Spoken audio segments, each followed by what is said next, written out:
அமைச்சர் திரு சக்கரபாணி அவர்களே, நாடாளுமன்ற உறுப்பினர் கோபிநாத் அவர்களே, என்னுடைய பாராட்டுகளையும் நன்றியையும் பயனாளிகளின் சார்பாக நான் தெரிவிச்சுக்கிறேன். இந்த நிகழ்ச்சிக்கு வந்திருக்கக்கூடிய ஒவ்வொரு பயனாளியும் உங்களுடைய வெற்றிக்கு சாட்சி தான், எடுத்துக்காட்டு தான் உங்களுடைய மகிழ்ச்சி. கடந்த 5 வருஷத்தை எடுத்துக்கிட்டீங்க, மக்களுக்கு மட்டுமல்லாமல் வாக்களிக்காத மக்களுக்கும் சேர்த்து பல்வேறு திட்டங்களை அறிவித்து அதை செயல்படுத்தி காட்டியிருக்கிறார். குறிப்பாக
எப்படி சென்னையில ராஜீவ்காந்தி சாலை இருக்கோ அதே மாதிரி கிருஷ்ணகிரியில உங்க மாவட்டத்தில் ஒரு ஐடி காரிடாரை உருவாக்கணும்.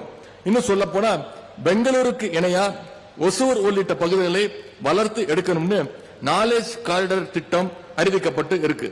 இந்த திட்டம் அறிவிக்கப்பட்டு இருக்கே தவிர எந்த பணிகளும் இன்னும் தொடங்கவில்லை.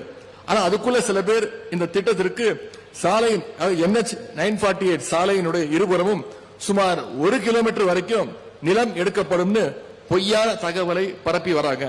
குறிப்பா கெலவரப்பள்ளி அணையினுடைய பாசன பகுதியில் இந்த திட்டம் வரப்போகுதுன்னு ஒரு வதந்தியை கிளப்பி விட்டுருக்காங்க. இது பற்றி இந்த மாவட்டத்தை சேர்ந்த விவசாய பெருமக்கள், பொதுமக்கள், நம்முடைய அமைச்சர் அண்ணன் திரு சக்கரபாணி அவர்கள் மற்றும் உங்களுடைய சட்டமன்ற உறுப்பினர்கள் ஆகியோர் நம்முடைய முதலமைச்சரை சந்திச்சு அவங்களுடைய கருத்துக்களை முதலமைச்சர் கிட்ட சொன்னாங்க. அப்பவே முதலமைச்சர் மிக தெளிவாக சொல்லிட்டார், கிருஷ்ணகிரி மாவட்ட மக்கள், பொதுமக்கள், விவசாயிகளை பாதிக்கிற மாதிரி எந்த ஒரு திட்டத்தையும் நம்முடைய அரசு நிச்சயம் செயல்படுத்தாதுன்னு உறுதிமொழியை நம்முடைய முதலமைச்சர் கொடுத்திருக்கிறார். ஆகவே நான் மீண்டும் உறுதியோடு சொல்கின்றேன், விவசாயிகளை, பொதுமக்களை பாதிக்கின்ற எந்த ஒரு திட்டத்தையும் நம்முடைய அரசு நிச்சயம் செயல்படுத்தாது. இது மக்களுக்கான அரசு, இது விவசாயிகளுக்கான அரசு. இன்னைக்கு நம்முடைய இந்த பல்வேறு திட்டங்கள்னால நம்முடைய மாநிலம் இந்தியாவிலேயே